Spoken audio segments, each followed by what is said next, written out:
Honda motorcycles are going fully electric. Let's get into this one. Hello, welcome to RevelatorAlf. I hope you're well. If you like what I do here, don't forget to like and share the video, subscribe to the channel, and hit the notifications bell for all future videos. So, the news coming out of Japan, Honda, is that Honda Motorcycles, or Honda Motor Company, are planning to go fully electric. That's all their models, all their motorcycles, all their cars, I believe, as well. Fully electric. That's their plan. Now, they haven't actually started with a lot of electric vehicles yet. Okay, they've got a few here and there in terms of scooters and things like that, and that's a lot of the motorcycle companies have done that. And this is where I've said in the past, this is where I think the strength of EV vehicles is in terms of motorcycles for the urban riding, right? And I still stand by that. However, Honda, no, they're going full throttle on this, or full twist the diode, whatever you want to call it. So in a press release, Honda have kind of said, no, we're definitely going for this, and it's all going to be done by 2040. And this is what they've said. Honda has not changed its belief that EVs are the most effective solution in the area of small mobility products such as motorcycles and automobiles. And Honda's electrification target to make EVs and FCEVs represent 100% of its global vehicle sales by 2040 remains unchanged. Honda must look ahead to the period of EV popularization and build a strong EV brand and a strong EV business foundation from a medium to long-term perspective. So there you go. They are definitely on this EV train. Now, that kind of surprises me a little bit. Not because it's Honda, not because, they would want to go this route as well, but because other manufacturers have kind of been pushing back against this total commitment to electrification of their motorcycles and in some cases their cars as well. We've seen lots of discussions about alternative fuels, about synthetic fuels, about hydrogen fuel cells, that kind of thing. I think Toyota are a big player in this. Yamaha were also looking at this. Of course, Kawasaki as well were looking at this as a concept as well. So there have been lots of other manufacturers, CEOs of Triumph and I believe Ducati and BMW who have also looked at this and said, hold on a minute, EV, electrification, electric motorcycles, cars are not the only answer. And that doesn't mean that I or anybody else or any company is saying, no, we should stop any production of EVs. Far from it. I think they have their place and they have a great presence, especially in urban areas.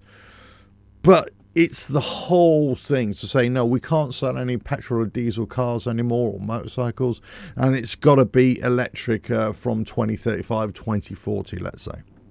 I just don't buy it.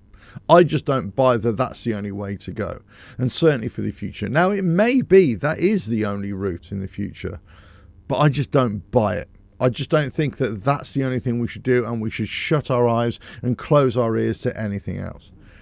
But Honda, they seem as if that they want to go that direction. They're going to say, no, we're the biggest player in the world, especially for motorcycles.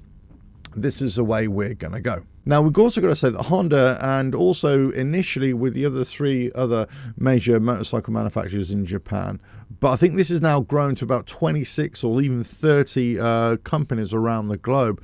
They've all kind of joined in this big collaborative effort to have fuel cells for motorcycles and to have an interchangeable fuel cell. And they've been working on this for a few years, and I've reported on this as well. And again, primarily for smaller bikes. You could have a fuel cell charging station, or you could have a fuel cell swapping station. You just ride your bike into, let's say, a gas station or fuel cell station, and you just take out your battery and you put in a new one, and away you go. They've been looking at this for quite a number of years, and they've been looking at a standardized battery cell, fuel cell, if you will, that will fit many different kinds of motorcycles. Now, Honda have got their own version, if you like, and it's called the MPP, which is the Honda Mobile Power Pack. And again, it's this kind of battery that you would take out and you would swap out with another one, but it will also fit multiple motorcycles and possibly even multiple brands as well. Now they're saying within the next year, they're looking at a motorcycle that will be powered by 2 of these MPPs. And then by 2026, there's going to be another motorcycle or mobility unit, I think it's going to be a motorcycle, that's going to be powered by 4 of these MPPs. Again, all interchangeable, and you can swap them out, put them back in, and away you go. Now, many of the manufacturers and industries around the world are, of course, they're still looking at alternative fuels, synthetic fuels, that kind of thing. And Honda are no different as well. But they've been looking at things like e-fuels as well. And they say, well, it's just not good enough. It's just not advanced enough to take over from normal petrol gas, right? It's just not that advanced. But again, we've got to look about 10, 15 years down the line for this to be a real going concern. Up until that point, you think, well, 2040, that's what, another 16 years away from now. Hey, you know, I'll be drawing my pension by then, hopefully. So it's, you know, I'm not really that fussed. And maybe at that point, I'll be looking at electric vehicle, a small electric bike myself. I won't be so concerned about a big petrol-driven motorcycle or car for that matter. So, you know, naturally we might go to the EV route, but if there's an alternative there in terms of vehicle or in terms of fuel, then yeah, I'm sure many people would think, well, we'll go that route as well. So it's very interesting that Honda have kind of said, no, we are definitely going for electrification by 2040. They've probably weighed up what's on the market or what technologies are going to be available, and they think, no, it's still not quite right. EVs are going to be the way forward. And it could well be, definitely for big urban areas, that we kind of see the end of petrol motorcycles, petrol cars, and that kind of thing. It will just be EV vehicles. And I would not be surprised in the future if they say, within urban areas, all you're going to be allowed is going to be EV vehicles, bikes or cars.